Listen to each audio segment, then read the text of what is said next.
Yung nag-viral na chicken pastil, tapos marami na ring nagbenta, pwede mo na ring gawin. Syempre, papasarapin pa natin lalo. Let's begin. Ang unang tip ko sa'yo, gumamit ng high quality ingredients. 240 grams ng chicken fillet, hugasan muna. Drain and pakukuluan natin siya sa water with salt and pepper. Aromatics natin, luya, and mag-slice tayo ng onion. Malalaki yung slice niya kasi pakukuluan lang naman natin. Of course, di mawawala yung bawang. Lahat ng aromatics kasabay sa pakulo. Pagluto na yung chicken, drain and set aside. Pag kaya mo na, like hindi na siya masyadong mainit, i-shred na natin yung chicken like this one.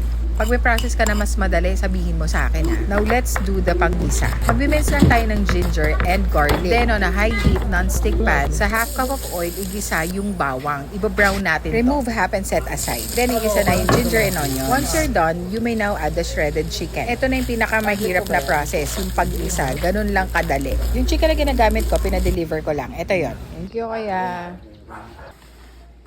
That's Nutri-Fresh Chicken. I love the concept na farm to table. And of course, yung packaging nila vacuum sealed para fresh talaga yung chicken pagdating dito. Tuloy na natin yung pagluto. Our next step is to season it with oyster sauce, soy sauce, and seasoning. Tapos, yun pa rin ang gagawin natin, igisa hanggang crispy yung chicken. Not too crispy na magiging chicharon siya ha, basta brown lang. Season with pepper and konting sugar. Yung measurement nito ilalagay ko sa comment section. Ang gagawin natin, pagmamantikain natin yung chicken. Ang napansin ko dito, yung luto nito parang adobo flakes. Minus the suka and nilagyan syempre ng luya. Pero ibang-iba pa rin yung lasa syempre. Tapos para mas masarap, lagyan natin ng butter. This is around 2 tablespoons of butter. Pwede rin namang margarine pero magagalit na naman yung audience at hindi daw healthy. Pero syempre dito mas masarap yung butter. Mas mura lang yung margarine. So, ikaw na mag-decide. Eto, pag nakita mo na umibabaw na yung mantika, that's the time that you're done. Pwede pang dire-diretsuhin if you want, pero ito okay na sa akin to.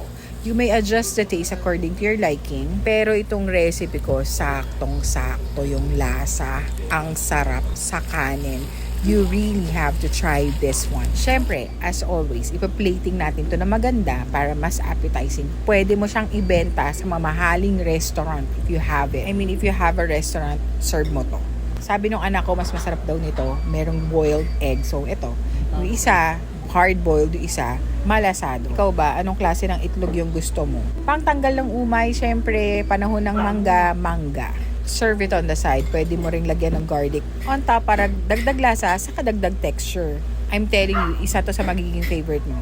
Follow me for more. See you! Manok.